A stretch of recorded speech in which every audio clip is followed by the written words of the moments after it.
In episode 365, we talk about Jimmy and Tony and what happened with their money.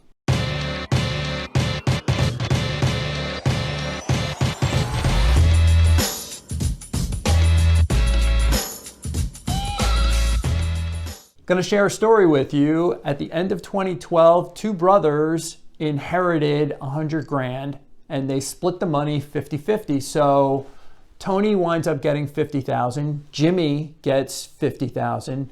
Tony says, hey, I know real estate, so I know what I'm going to do. I'm going to take that 50 grand and I'm going to put it down on a house here in Monmouth County.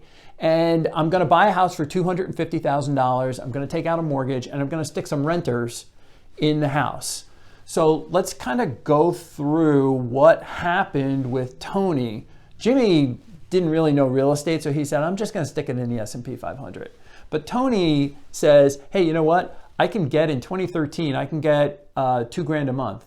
So he can brag to people that, hey, I took my 50 grand and now I'm getting 24 grand a year in rent. I mean, it looks like a genius when you use numbers like that. But the problem is, he's also got a mortgage on this property for $200,000. And if you do the math, interest rates 10 years ago in 2013 were about 4%. So he was looking at principal, interest, taxes, insurance of $1,700 a month. So his real net cash flow was probably about $300 a month, about $3,600 in the first year. But that's okay because he can raise the rent every year. No big deal. Fast forward, he's raising the rent each year, but he's also, along the way, he's got to put on a new roof. That's 10 grand. He had to replace the condenser on the air conditioner, get a new AC unit. That's $6,000. He had a flood in the basement. That was another $7,500 in repairs. When a tenant moved out, he had a few months where he didn't get any rent, and he had to use that time to paint, put in new carpeting. These are out-of-pocket expenses. So his income has increased, but along the way his property taxes have gone up. All of his other costs have gone up. He's had repairs, he's had maintenance, he's had to chase down rent checks. During COVID, he had someone who lost their job and said, hey, I'm not going to pay your rent. So he lost an entire year of cash flow when it came to that. So let's just fast forward 10 years from 2013 to 2023. Values in Monmouth County, they're way up. If you live in this neck of the woods, you know what I'm talking about. Cash flow has actually been pretty good. Has he had some problems? Sure.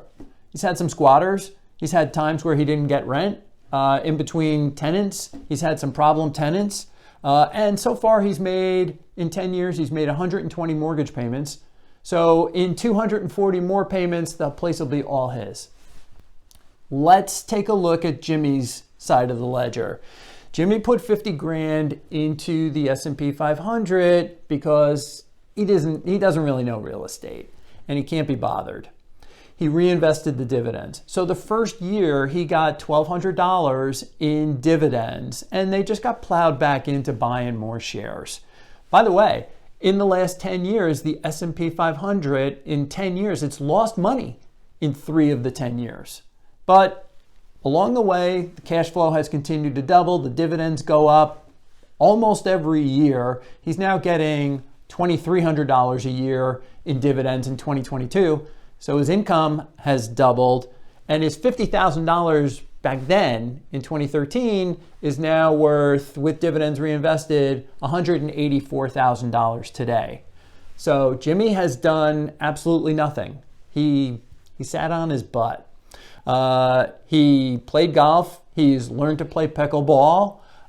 He can access this money whenever he wants because it's probably one of the most liquid investments out there. Even though this isn't a recommendation to buy or sell the S&P 500, it's a very liquid investment. Oh, and by the way, he doesn't get any phone calls at 2 o'clock in the morning saying, hey, the hot water heater broke. You need to come fix it. So a lot of people want to talk about passive income. I think investing for the long term can be about as passive as you can get. Worth taking a look at. That's the message for episode 365. Thanks again for tuning in.